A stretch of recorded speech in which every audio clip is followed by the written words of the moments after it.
Hello and welcome to DBE TV News. We are on OpenView channel 122, on YouTube and of course on BRICS TV channel 509 Starset. This is your weekly news roundup of what's been taking place in the basic education sector. Lebitso la ka ke Tshegohatso Moagi.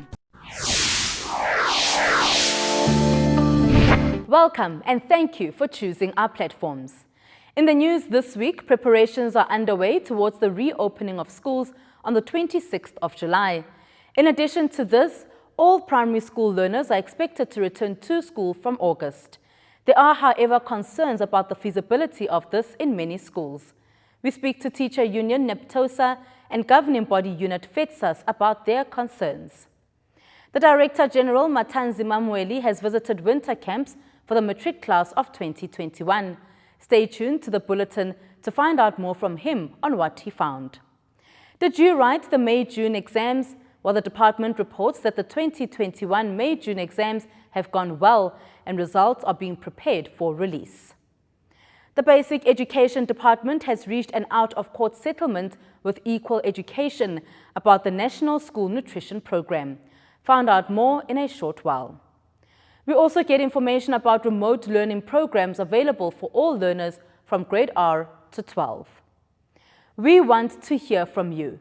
Share your thoughts or let us know about any story you'd like us to cover on our Twitter pages at DBE_SA and DBE TV News, Facebook DBE SA, Instagram DBE SA.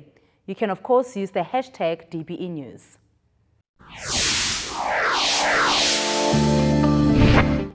Let's start here.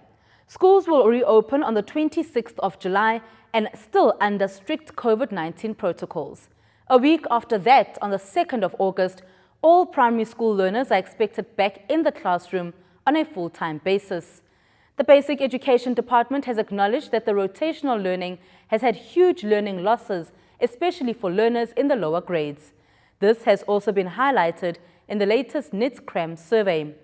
However, stakeholders in the sector have expressed their concerns about the return of all primary schools to full-time learning and teaching. But this time around, there is an additional concern because for the first time since the beginning of COVID, we're going to take all the primary school learners back. And we know that the date has been shifted ever so slightly to the 2nd of August. And the concerns that we have are the concerns of our members. They're worried about things like social distancing, particularly when you look at schools that are overcrowded, and there are a large number of them. We look at the reports that have come from provinces where people are talking about having supplied mobile classes, but we're not really seeing that on the ground. We're worried about the non-pharmaceutical measures that we have to ensure are still enforced. The washing of hands, the sanitizing, the clean ablutions and things like that. And we are worried about those supplies, whether in fact we will see them in the quantity and regularity of delivery as we demand, given the much larger number. But of greater concern is, of course, the water issue, because what we have discovered is that notwithstanding those amazing gains that we made, just a couple of months ago, where so many more schools got water or got some form of water supply, that the regularity of filling those tanks hasn't been what it should be. And having a tank or a JoJo tank or whatever it is called, but the tankers are not coming, we've always highlighted as unsustainable, because you can't have a permanent ferrying of water. You must look for a more permanent solution. And now we've seen that there are solutions such as drilling boreholes, etc., but still it leaves us with a measure of concern. But above all that, we're also worried about our teachers. The mental health of teachers, there's a bit of a panic. It's a flutter that is going on, and it'll settle down, but people are worried about facing the large numbers, particularly because we are in level 4. We expect that the level will change, but they worried about that sheer number, given that this particular variant has shown itself among children, and particularly among young adults. And very young children have not been spared either. And so these panics are there. What has helped, of course, is the fact that we've had the vaccination drive. And that has been phenomenal. It has exceeded all expectations. I also had a conversation with Dr. Yaku Deacon from FETSAS, the National Representative Organization for Governing Bodies, about their concerns as schools reopen on 26 July. We've received a good report from the Department of Education that most provinces are ready. Even where there were some shortages regarding water delivery or PPEs, it seems as if all of that will be resolved before the schools reopen. So I think most of the schools will be ready. Obviously, those schools that weren't ready to accept learners a year ago won't be ready to do it now. So COVID didn't fix any of the big issues in the education system, the structural issues. But I think for most of the schools will be ready. And we should also remember that this time around, we do have the experience of hindsight. We've learned a few lessons the past few months on how to deal with COVID, the opening and the reopening and the cleaning, and just to get the message out to our learners. So broadly speaking, I think most of the schools will be ready to reopen and to start, and we trust that we'll be able to finalize the full curriculum towards the end of the year. During your discussions with the department, some of the concerns that you would raise, were they being heard, and were you satisfied with the responses from the department?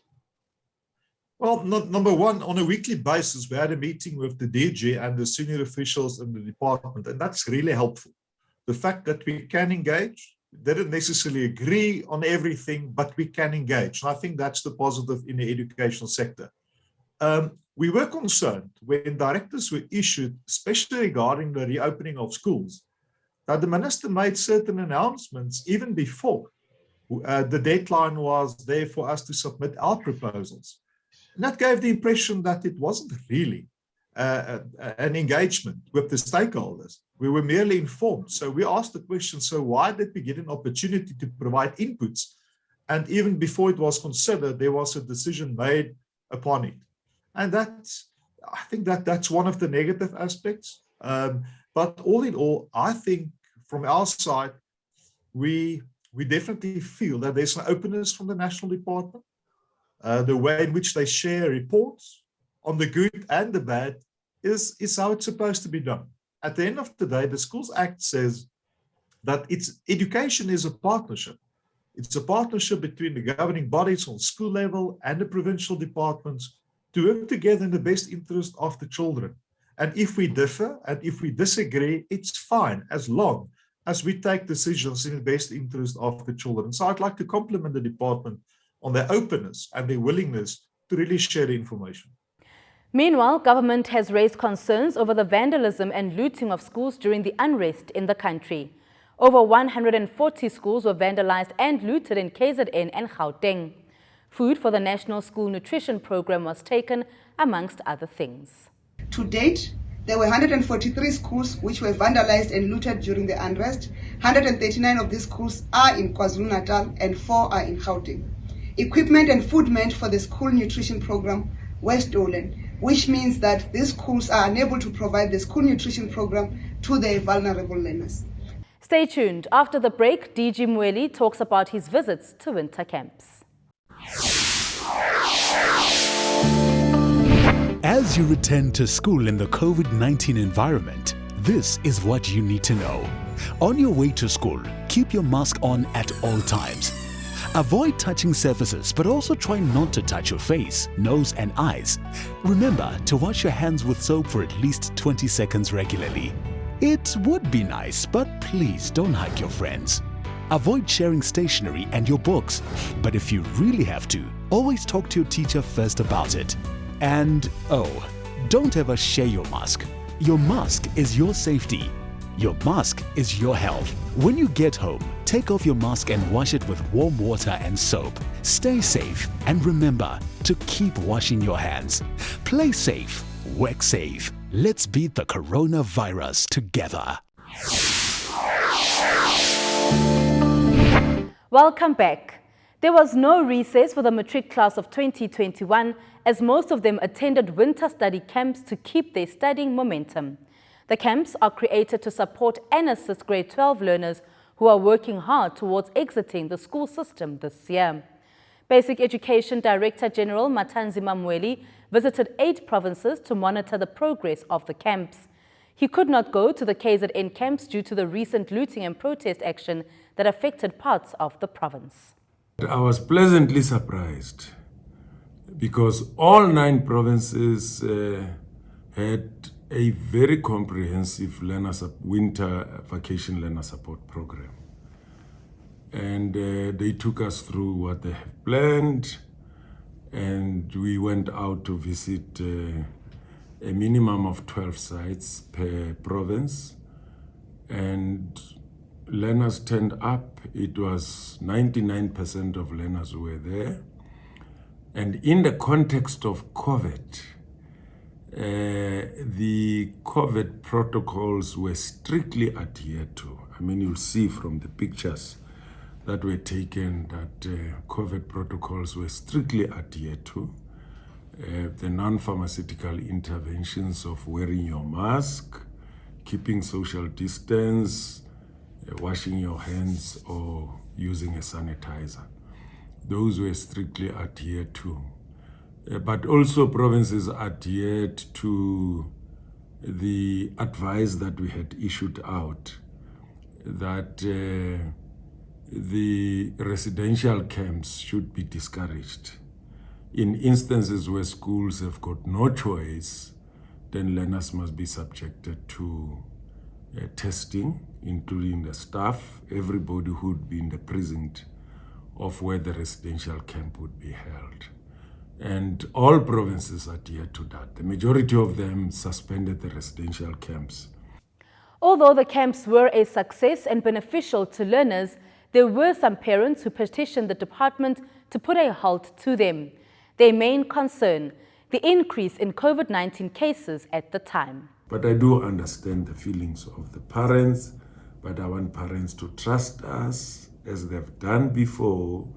When we came from lockdown, we made sure that we acted responsibly, and we took the class of 2020 through these programs that we think the class of 2021 should go through. The 4th wave could happen before the end of the year. And I think we're ready for the 4th wave. We've vaccinated more than 80% of our teachers. We have the risk-adjusted differentiated strategy that we'll implement to make sure that in schools that are in areas where it's dangerous to continue with schooling, we'll close them for a while and allow for infections to go down. But schools where the infection is low, there is no scientific or medical reason why we shouldn't continue with schooling in those areas. Mweli says he was encouraged by the positive response he received from learners and teachers at the camps. He says he is confident the class of 2021 will do better than the class of 2020, despite the challenges they have also faced. Well, I call the class of 2021 the Phoenix. The Phoenix, when I Google the word, it says a phoenix, it's a legendary bird known for rising from the ashes. The class of 2021 has promised us, as we're going around, that they are indeed going to rise from the ashes of COVID-19. Those who had given up on them, thinking that they were not even going to grade 12, they are now in grade 12, that they won't make it in grade 12. They said to me, you watch the space. We are going to outperform the class of 2020. So when I meet with them, I just say, rise, Phoenix, rise, and they rise from the ashes. So, the May-June exams are done and dusted, and candidates are now waiting for their results. These exams came into effect in 2019 following a policy change replacing the supplementary exams. Unlike the supplementary exams, which would limit a learner, the May-June exams are for all those who have either failed to meet the requirements of the National Senior Certificate or unsatisfied with the Matric results or would like to obtain the Matric certificate. But what is also very important about the May-June examination is that the May-June examination still offers the old senior certificate qualification, not in its old format. The old senior certificate has been revamped, reconfigured, using the current CAPS curriculum. So an adult learner who has a minimum of the old Standard 7 or Grade 9 can now write the May-June examination, and the qualification he or she would be awarded is the senior certificate. A full-time learner at school would follow the same curriculum but would be offered the National Senior Certificate. So in essence, the May-June examination is one examination for adult candidates and school candidates together with repeat candidates, but there are two different qualifications that are issued. There were about 180,000 who wrote the May-June exams this year. Yeah, the writing of the examination went extremely well. We're obviously concerned about COVID cases, but that was well managed. And wherever learners either demonstrated or displayed symptoms of COVID, they wrote in isolation. We even allowed candidates who tested positive to be able to write in isolation at our centers under very strict protocol. We've just completed the marking. In fact, the last province, Eastern Cape, completed the marking by lunchtime today. And provinces started with the marking at different times. We had given them a period during which the marking had to be done. For example, one of our large provinces, like KZN, completed the marking on Friday, but by Saturday, Sunday, most of the provinces were completed, with Eastern Cape being the last province to complete simply because they followed a staggered approach. The department says it is pleased with how everything went, also how marking centers followed all COVID-19 protocols. The marking is complete. Our provinces are currently busy with the capture of marks. And after all the marks are captured, we then present the data to Umalusi for standardization. The standardization is scheduled for the 6th of August. And thereafter, we will do the necessary processing, verification and checking, printing of statement of results, and we will then release the results on the 24th of August. The registration for the May-June exams for 2022 begins at the end of October, and this will be ongoing until January. More news coming up after this short break.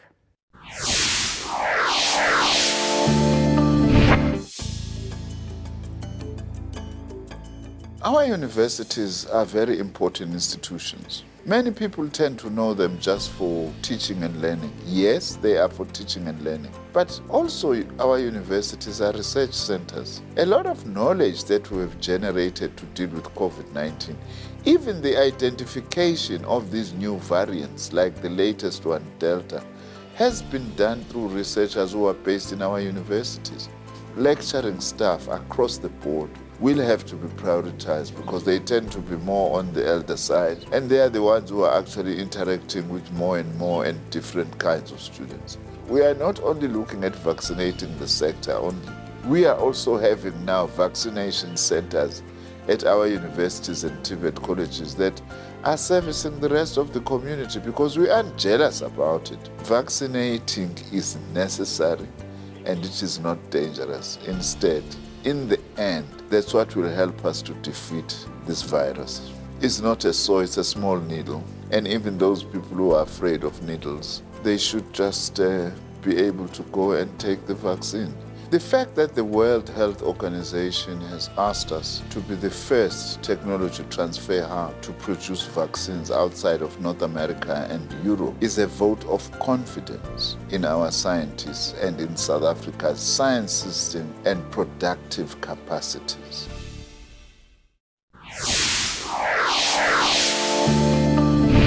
Welcome back.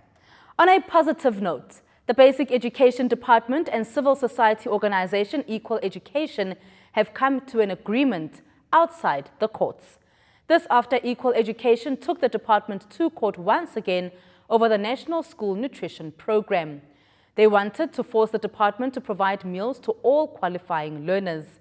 A previous court order granted a year ago stated that the department must ensure learners received a daily meal whether they were attending school or not. The department feeds more than 8 million children through the program. The National School Nutrition Program had a court judgment against them for the National School Nutrition Program to provide meals to all qualifying learners. And now with Equal Education, we came to a settlement agreement where the agreement was that we're going to do improved plans, but that we will now only report monthly and not every 15 days as we've done before, and where we will look at our feeding modalities. The department has admitted that it has been difficult to provide meals to learners during COVID-19 due to the rotational learning. However, they say plans have been made to keep providing the meals. As the National School Nutrition Program is a school-based model, we have made changes to our conditional grant. This is the framework where we have to abide by when we implement the program. Now, the changes that we've made, we've introduced food parcels, and then we have also introduced a system where learners can collect food, either at the school where they attend or at the nearest school. To this now. The COVID-19 pandemic has forced the world to relook and change how things are done. This includes finding new ways for learning and teaching, especially during the lockdown periods. The Basic Education Department has various platforms available for additional learning support. But what more has been done, especially for those who do not have internet access? Our colleague Terence Kala spoke to the remote and digital learning leader to find out more. What we've developed was a multi-platform, multi-format intervention that will ensure that we reach the widest number of learners through the widest range of platforms so that they can get access to learning resources.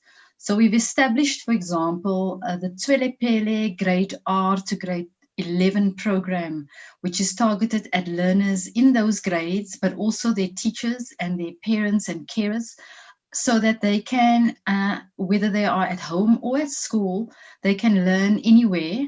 And we make available a wide range of resources. So one of the first things we have made available, for example, is a dedicated television broadcast program for the Tswelepele learners, grade R to grade 11, on the DBE television channel 122 on OpenView. What we've also made available is a chat platform where tutors are available via Telegram to learners and teachers who may call in to ask questions around specific subjects, etc. And we are currently also working on a national network of community radio stations and regional radio stations to make a radio broadcast program available to learners as well. That can also be accessible via a dedicated Tswelepele YouTube channel.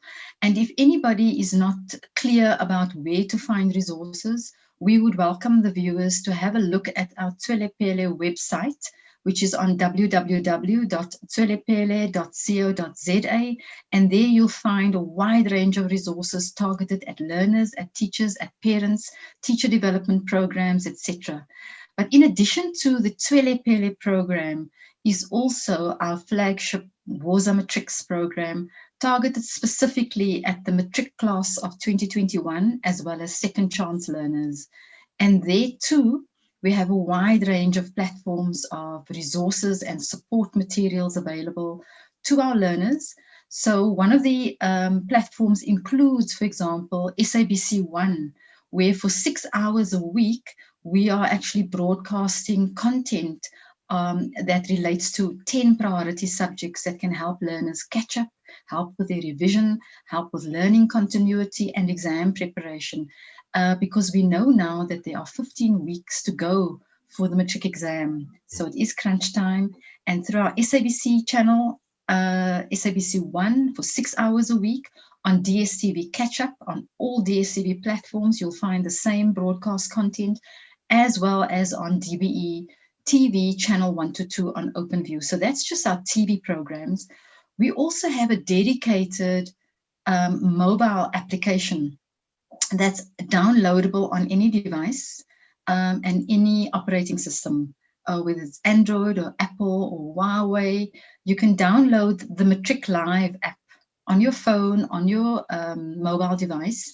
And on the Matric Live app, we have 16 subjects that are covered with a wide range of learning support materials, exercises and quizzes.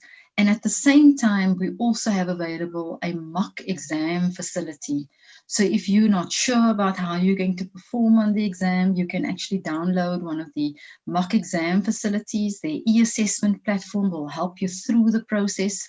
And that is also quite an important platform that we are promoting in our program, as well as the Vele Telegram-based chat platform where tutors are available to all the learners. If you want to ask questions, if you want to talk through issues, that would be the platform to do that.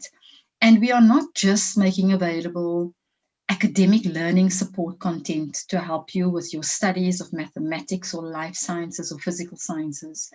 We are also making available a wide range of care and support for teaching and learning materials as well. We know that many of you who are in Matric are very anxious. We know that sometimes you get depressed, you are very worried about your future, and we thought that we should also be engaging with you on how best we can support you emotionally, psychologically, mentally, because we know that it is particularly a stressful year in 2021 for our matriculants. And we will also be inviting you to respond in the months of September, October, November. We will in fact have live TV shows on DBE TV, on SABC One, where you can call in. That then brings us to the end of this week's weekly news roundup on channel 122 on OpenView, on YouTube and on BRICS TV channel 509 Starset. Remember to get in touch with us via all our social media platforms using the hashtag DBE News. Until next time, it's goodbye from myself, Tsegohatjo Moagi, and the DBE TV News team.